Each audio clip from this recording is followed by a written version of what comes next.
네, 안녕하세요. 마음성장TV 김유정입니다. 여러분, 부정적인 감정은 왜 생기는 걸까요? 그리고 부정적인 감정 때문에 그 힘들어하고 괴로워할 때 우리는 어떻게 해결을 하고 있나요? 부정적인 감정은 정말로 우리에게 필요한 것일까요? 여러 가지 의문들이 드는데요. 어, 이 책에 소개한 왓칭 수업을 통해서 여러분 부정적인 감정을 어떻게 해결할 수 있는지 구체적인 실천 방법들을 소개하고자 합니다. 네, 137페이지를 보면요. 직장 생활을 하면서 생존을 위해서 우리는 생존을 책임지는 뇌세포 덩어리를 아미그달라라는 말로 표현을 하고 있습니다. 편도체라고도 하는데 이 편도체는 우리의 위험을 알려주는, 그래서 부정적인 감정을 또 마음속에 존재하기도 하죠. 내가 어떤 위험이 닥쳤을 때, 또 내가 또 위험한 동물을 봤을 때 피할 수 있는 거, 또 위험한 순간에 있을 때 공포를 느끼는 거, 그걸로 인해서 우리는 내가 살아야겠구나, 생존해야 되겠구나 라고 하면서 우리 뇌에서는 작동을 하는데 그게 편도체의 작용이라고 합니다. 그렇지만 우리의 그런 부정적인 감정이 정말 위험할 때 중요하지만 우리가 매 순간 부정적인 감정에 집중되어 있고 휩싸이면서 우리가 그것으로 인해서 또 더 많은 고통과 정신질환으로 인해서 또 힘들어하기 때문에 그거를 또 털어내야 할 필요가 있겠죠. 네, 왓칭 수업에서는 부정적인 감정이 생기는 이유는 우리가 사랑받지 못한다고 생각하고 있다고 합니다. 그래서 아미그달라도 어린아이와 똑같다고 합니다. 자신이 사랑받고 있다고 느낄 때는 파란불이 켜지지만 자기가 사랑받지 못한다고 느낄 때는 빨간불이 켜진다고 합니다. 그래서 우리가 나는 사랑받지 못하고 있어. 저 사람이 나를 공격하고 있어. 나 인정받지 못하고 있어. 나 자존심이 너무 상하고 있어. 그러면서 나를 공격하고 있는 어떤, 이거를 옷의 유화라고도 표현을 하는데, 이 편도체에서 내가 위험하구나, 지금 빨리 생존을 해야 돼 라고 하면서 부정적인 감정에 휩싸인다고 합니다. 이 책에서는 부정적인 감정의 근원적인 원인은 사랑의 단절이라고 했고, 그래서 우리는 원래 사랑을 받기 위한 위에 태어난 존재라고 합니다. 그래서 5세까지는 부모로부터 사랑을 듬뿍 받고 자라지만 어른이 되어 간다는 것은 위험한 세상에서 혼자 헤쳐나가는 것, 그래서 무조건적인 사랑과 단절을 뜻하기도 한다고 합니다. 그래서 우리는 머릿속에 아미그달라는 수시로 빨간불을 켜서 인생 전체를 상처로 얼룩지고 있다고 합니다. 그러면 우리는 부정적인 감정에 휩싸일 때 제일 먼저 무엇을 해야 할까요? 무조건 마음을 들여다 봐야 합니다. 내 마음속에 지금 어떠한 생각이 떠 있지? 내 마음속에 지금 어떠한 생각이 떠 있지? 생각은 마음의 공간 속에 들어있으니까 이 공간은 빛으로 가득하고, 빛은 순수한 사랑이라고 표현합니다. 그래서 이 넓은 공간은 나의 어떤 상처도 다 받아들일 준비가 되어 있다고 하죠.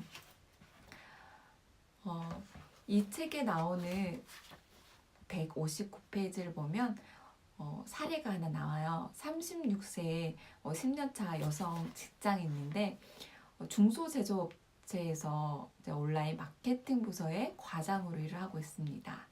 근데 온라인 마케팅 비중은 크지 않지만 부장님 밑으로 또 신입을 갓 벗어난 사원 한 명이 전부인데 그 사원은 이제 고객 관리 업무를 하고 있고 이제 부장님하고 둘이 일을 한다고 합니다.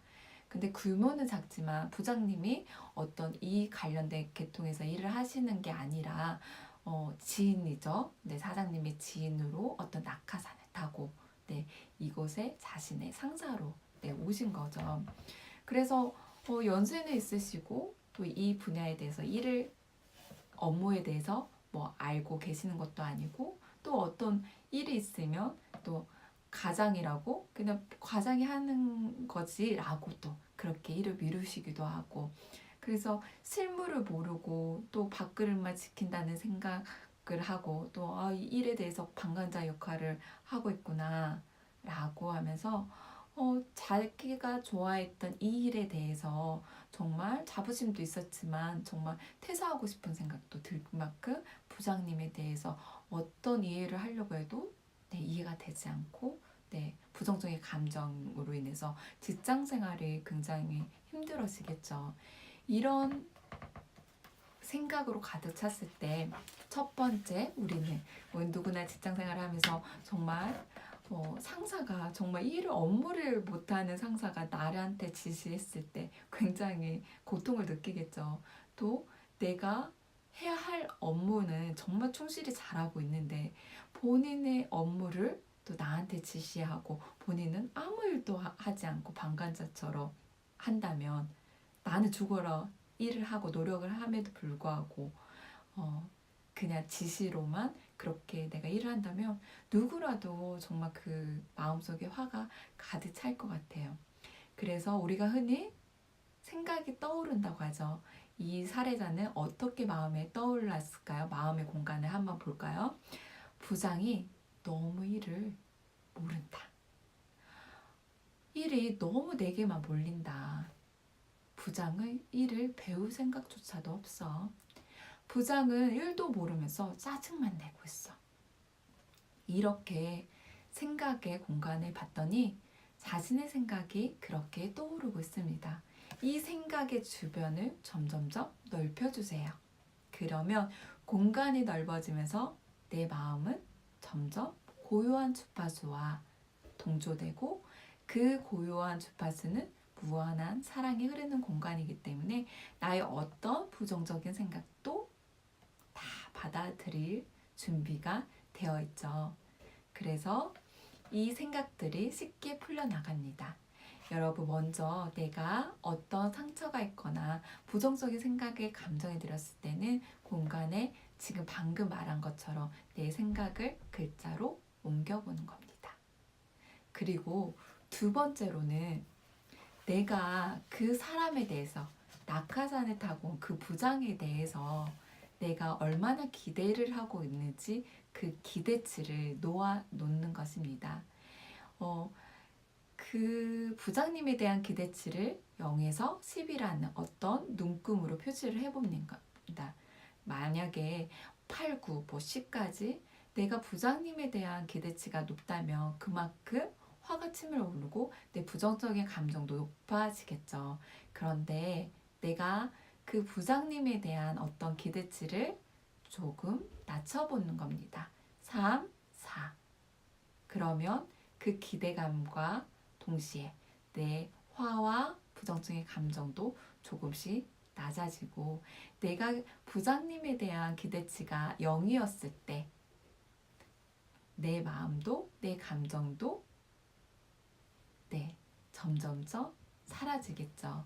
그런 방법을 또 여러분이 한번 공감해 보시면 좋겠고 또 세 번째로는 그 부장님을 우리 영적인 스승자라고 생각하면 됩니다.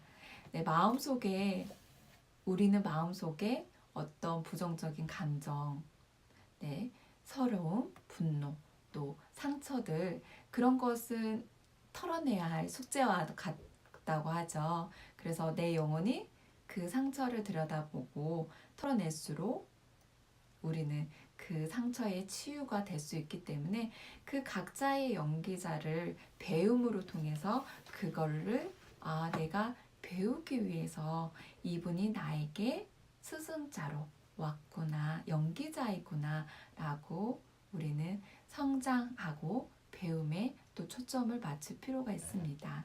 그래서 관계 속에서 어떤 상처들은 빨리 털어내야 되겠죠.